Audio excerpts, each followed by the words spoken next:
Xin chào tất cả các bạn. Chào mừng các bạn đến với kênh của Mr. Cảnh Excel.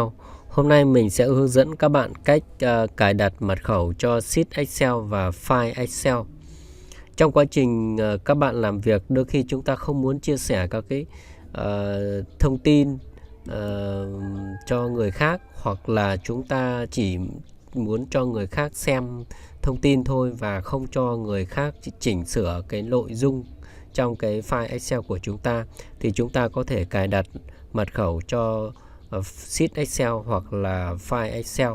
Chỉ có những người có mật khẩu thì mới có thể xem và sửa được.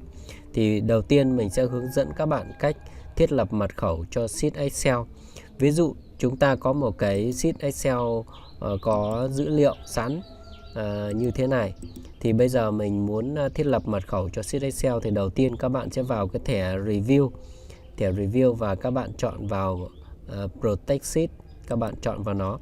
Sau đó một cái hộp thoại hiện lên thì chúng ta sẽ gõ cái mật khẩu vào cái ô mà có cái con trỏ đang nháy đó. Thì ví dụ bây giờ mình sẽ gõ mật khẩu là 1 2 3 4 5 6.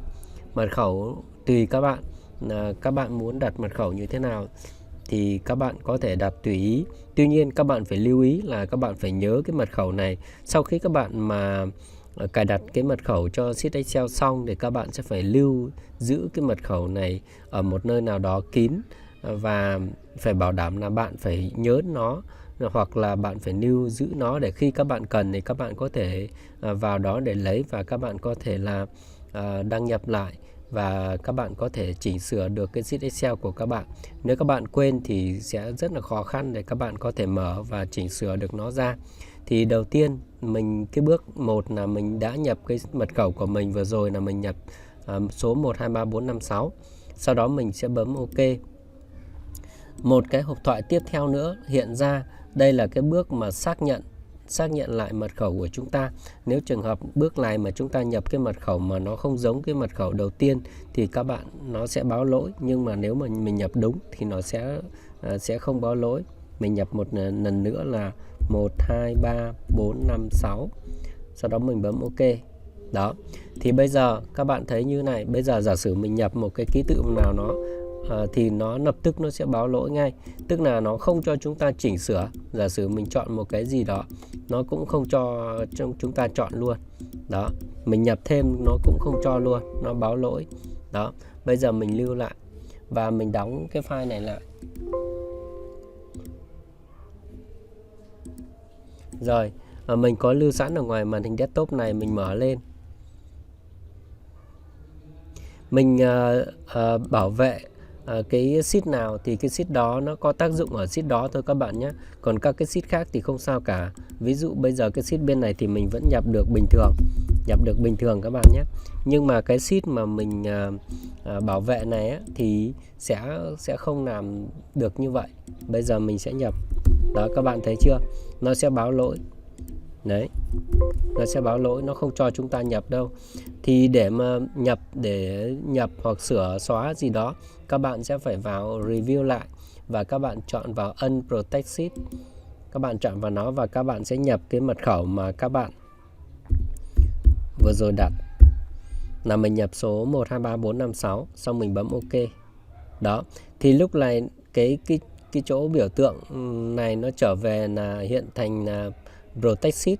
Đó, thì lúc này chúng ta có thể nhập những ký tự khác bình thường, tức là chúng ta có thể làm giống như là một cái file Excel bình thường, không có vấn đề gì cả.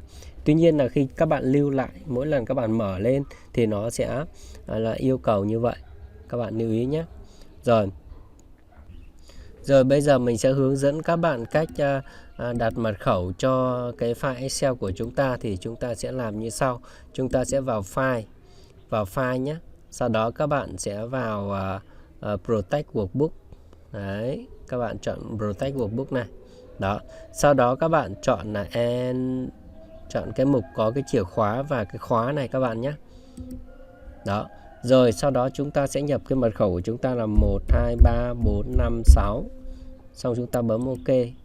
Đó, sau chúng ta lại nhập mật khẩu một lần nữa, 1 2 3 4 5 6. Sau chúng ta bấm OK. Rồi OK. Bây giờ chúng ta sẽ đóng cái workbook này lại, chúng ta lưu lại. Rồi bây giờ chúng ta sẽ mở cái workbook này lên. Đó, các bạn thấy chưa? Bây giờ khi mà chúng ta mở cái file đó lên thì là có một cái hộp thoại và yêu cầu chúng ta phải nhập cái mật khẩu vào. Đó, nếu mà chúng ta không biết mật khẩu hoặc nhập sai thì chúng ta sẽ không mở được cái file Excel này, thì chúng ta sẽ không sử dụng được nó. Vậy thì chúng ta phải nhập đúng mật khẩu. Nếu mà chúng ta mà nhập không đúng thì chỉ còn cách là một là dùng phần mềm của bên thứ ba, thì nó có thể các bạn sẽ phải mất tiền. Cho nên là rất quan trọng là khi mà các bạn đặt mật khẩu xong, các bạn phải lưu cái mật khẩu của mình lại ngay lập tức để bảo đảm chúng ta không bị quên nhé.